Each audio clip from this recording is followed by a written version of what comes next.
Hello everybody and welcome along to this edition of the Rugby Wide Ball. And I suppose where else should we start only with the Leaving Cert in the news yesterday evening that students are now going to have a choice. They can take calculated grades or they can sit the exam, and the fact that they can pick and choose if you like. They can sit one subject and decide to take the calculated grades from another. From the very start of this process, and I understand there's huge difficulties around it, not trying to downplay the stresses that people are under. It was always the case with the Leaving Cert. And I've no doubt that the whole structure of this exam needs to be changed, but not right now. It was always if you know you've any house that has anybody doing the Leaving Cert, or indeed has had anybody doing that exam for the past 20 years, it was nearly always a family event, such was the stress that attached to it. But anyway, I do think that there was a certain amount of the element of the tail wagging the dog here, in terms of the influence that the second level students had in all of this. I just fail to understand why everybody couldn't have sat an exam. There was plenty of scope within exam papers to structure them in such a way as to give students adequate choice to reflect the time that they would have lost, not alone in fifth year but in sixth year. But anyway, the powers to be have decided otherwise, and I look forward with interest in how this is working out. To be honest, I don't know. Why would people want to do it? Besides the fact of just wanting to do an exam, you're going to probably get the same grades from your teacher as you would sitting in an exam. Anyway, that was the Leaving Cert. Also, we got news that there's strong hope now that they will begin to reopen in school, and that is to be greatly welcomed. It is going to be very much over a phased stages, and I would imagine it will take all the month of March for this to happen. And of course, it will be, I suppose, dictated by public health advice and numbers and all of that. I suppose the plan would be that everybody would be back to school hopefully by Easter time. Nothing obviously happening in the GA, except they reported massive losses during the week, that their income was down at 31 million from 74 million. A massive drop, and despite the fact that the state contributed 18.5 million to the running of the GA championships, they still showed a loss of 34 million for the year. The Director General Tom Ryan made an interesting point in relation to county finals that weren't played, and quite a few of them were down in this neck of the woods here in Cork, and he more or less kind of laid the blame with the association themselves, and I suppose you can hardly blame them. I think it was a pity that we kind of lost the run of ourselves, and that some of those matches had to go, and hopefully that those finals will be played before the commencement of the new club championship. And therein now lies another debate that's already starting, which should come first. All along it was supposed to be the like this weekend we should be looking forward to the opening round of the Alliance League, would you believe? That should be the inter-county first and then the club. But as time goes on, I'm not too sure about that. Obviously, it will depend on, when the level 5 restrictions will be lifted, as we discovered last week, to somebody's shock that Gaelic players were not considered elite athletes anymore, that they were given the green card just if you wish to play in the championship last year. A lot of concern, I suppose, around young people, and maybe rather than talking about the adults, it would be nice if it could be arranged in such a way that maybe young people could get back to, I won't say playing games even, getting down to the local pitch, whether it is a soccer, rugby, GA pitch, and, operating within some form of restrictions. Now, then again, you're expecting maybe a huge amount from the volunteers that would have to stand over that. It's grand for us here to say, look, that they should be left back. But I would imagine that if that was the case, that would be good for the youth, because they haven't had any activity, let's be honest about it, with school or anything like that. So, hopefully that will be something that will happen over the next couple of weeks. Well, the other sport that interests a lot is soccer. Well, we can take it now that the Premier League is all over, and the Manor Moore can get ready. She can start practicing to get up on the stage and sing, because City, an incredible run of 17 winning games, and they've set a new record in winning. Is it 10 matches since the start of the year? No club has. I think 9 was the record that was held by Manchester United and Bolton a way back. So City are now 10 points ahead, courtesy of their 2-1 win over 3-1 win, I should say, win over Everton last night. So it would appear for all the other clubs, well, I know they're playing for European competitions and all that, so that it will still be a bit of an interest. But the Champions League, and for all of you Liverpool fans out there, it was one good week after their 2-0 win during the week in the first leg of their match against Leipzig. They play, I think, again on the 10th of March. And tonight we have, in the Mickey Mouse European competition, the Europa League, it's called. You have Man United, Arsenal and Spurs all involved. The Premier League back in action at the weekend, and of course the big game, well, depends on who you support.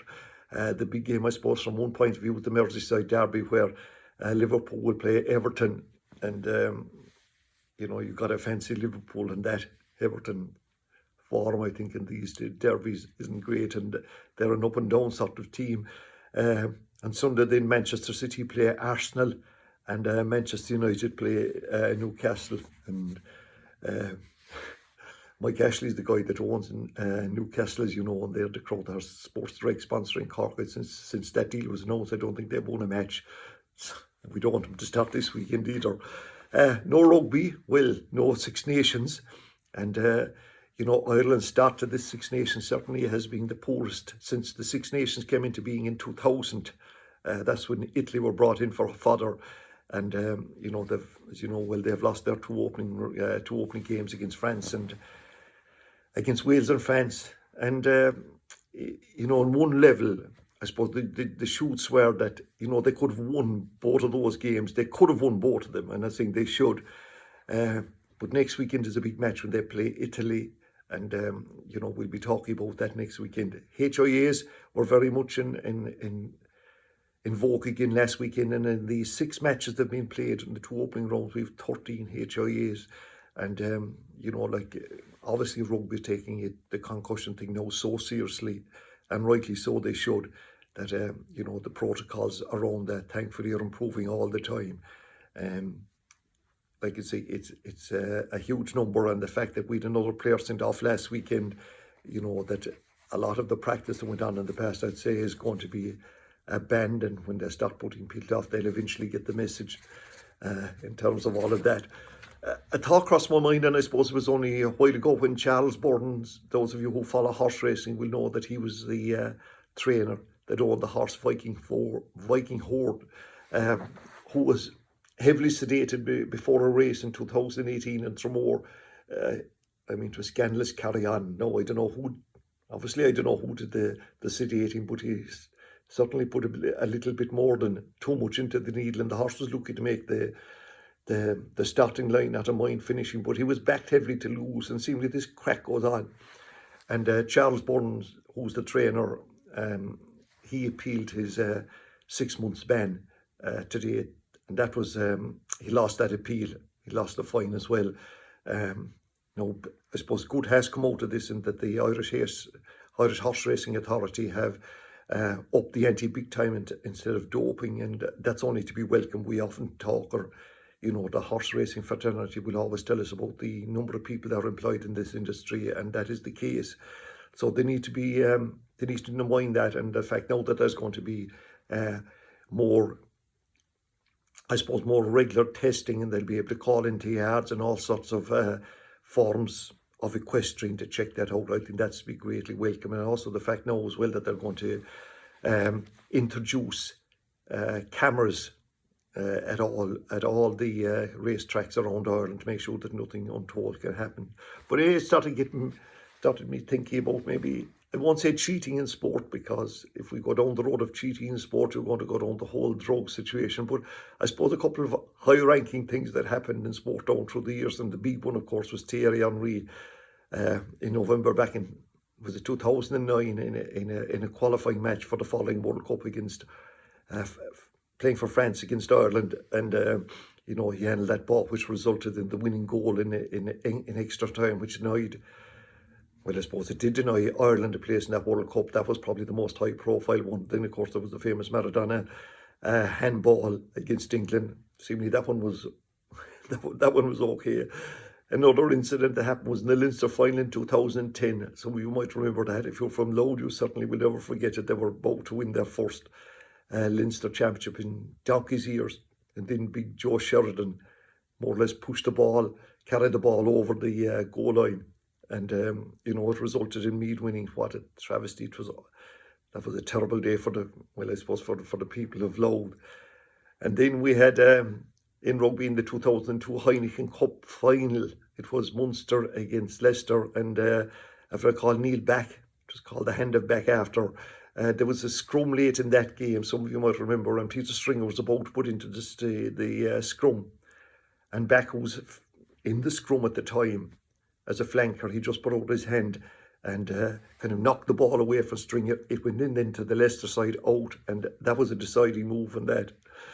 I'm just thinking that if VAR, for all its faults, were present for the Henry thing, the Joe Sheridan thing, the Neil Back, all of those decisions would have been reversed. No, I know you're not going to appreciate this.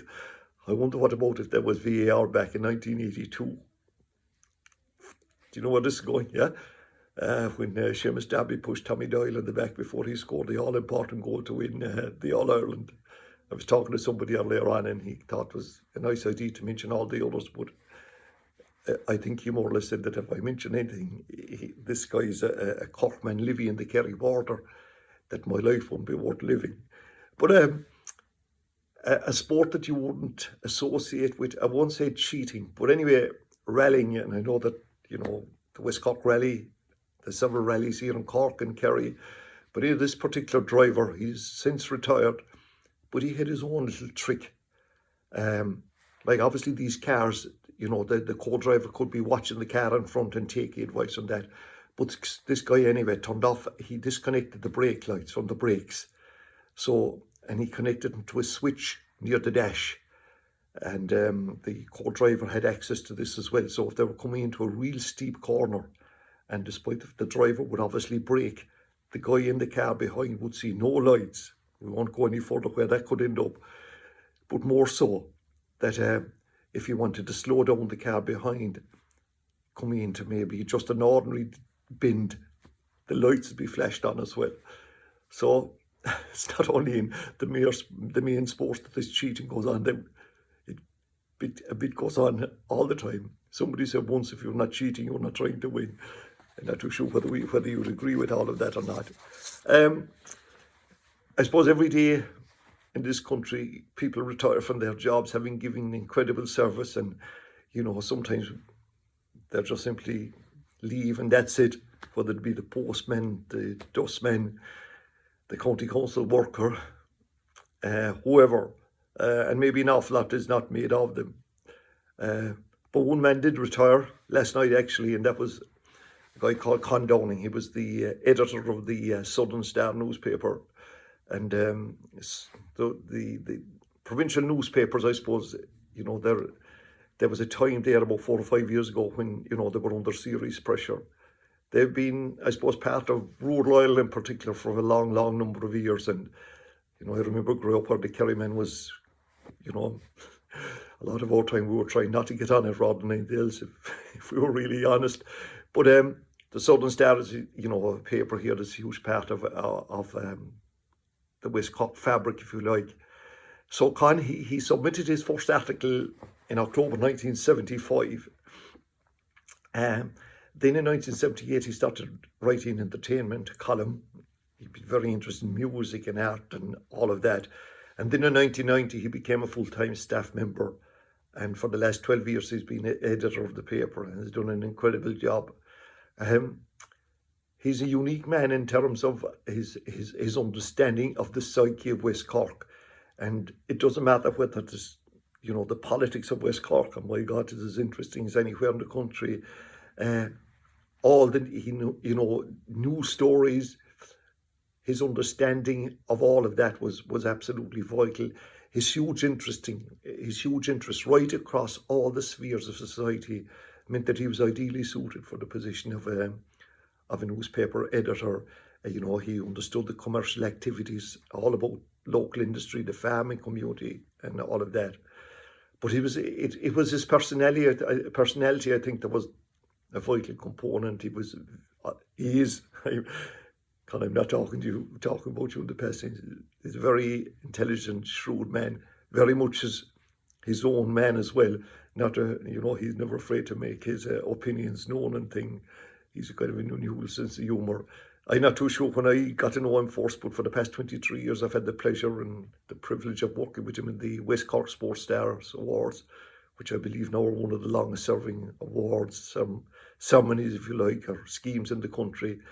And during that time, I got to know him really well. I value his friendship greatly. I value his wise counsel.